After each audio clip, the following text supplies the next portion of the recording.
Bu kecha yaqinqi kechalardan farqsiz kecha edi asli. Qo'rsoq yemidan jaq to'yib, talog'i talmirib, qachon sap havodan alarmiz erkin nafas. Qushlardek ucharmiz idorimizga, quchoqlarimiz qarindoshni qinib, do'stlarni bag'ash etarmiz suyib, deb kun sanab o'tkazib bir kun edi.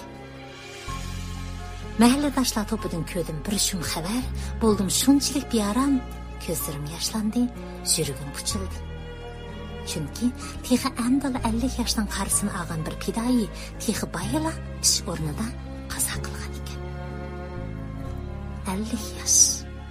Qanday yosh edi? Yoshligi urg'ib turgan, jasorati teshib turgan, texi nini armonlar kelib bag'ashlashini kutib turgan.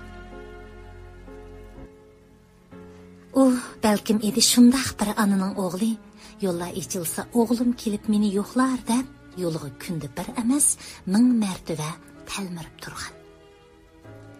Balkim u shunday bir notovanning jo'risi edi. Har kuni mudofaa kiyimini kiyib, fidoilik sepiga manganida ko'zlaridan qiyolmaslig'i manaman deb chiqib tursimi, bering. Kashta amal bab balduroq qaytib keling deb erini bu istutaksiz jangga chidab turib ustib qo'yayotgan. Balkim u shunday bir umaqlarning otisi edi. Savaqdoshlar orasida mening dadam pidoi jumu seningcho deyishib maqtanishib jangga mangan otlarni faxrlanib uzutib qaytib kelganda targa cho'kib ketgan harg'in jismiga qarab ichi og'irtishib otisining atrofida parvona bo'lib ketadigan. Balkim u shunday bir xo'shnamis edi. Kunda uchrassaqmi tunishmaydigan, ammo har vaqt salimini ayamaydigan. Birovning hojati tushibdi desa, jimmidi berib, ishini tugatib, ostali ketib qoladigan.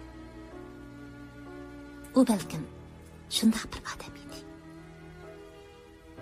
Tuyuqsiz kelgan bu yuqum xuddi bizni gangirtib qo'yganidek, balkim bu pidoining tuyuqsiz qazosimi u dilidan so'ygan va uni dilidan so'ygan yo'liga talmirganlarni qo'ygandi shunchalik gangirtib. Afsus.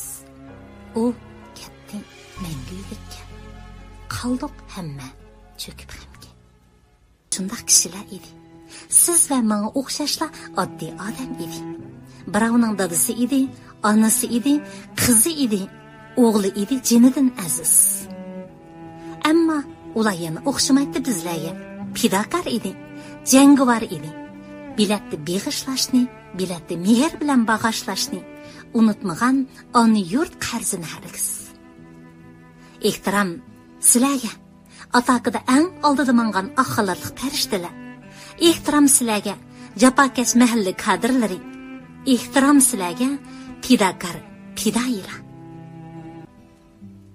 Sansizligan pidokorlar badali bekor ketmasin qadrdonlar. G'ayrat qil Urumchi, g'ayrat qil Shinjang. G'alabini kutimiz patroq.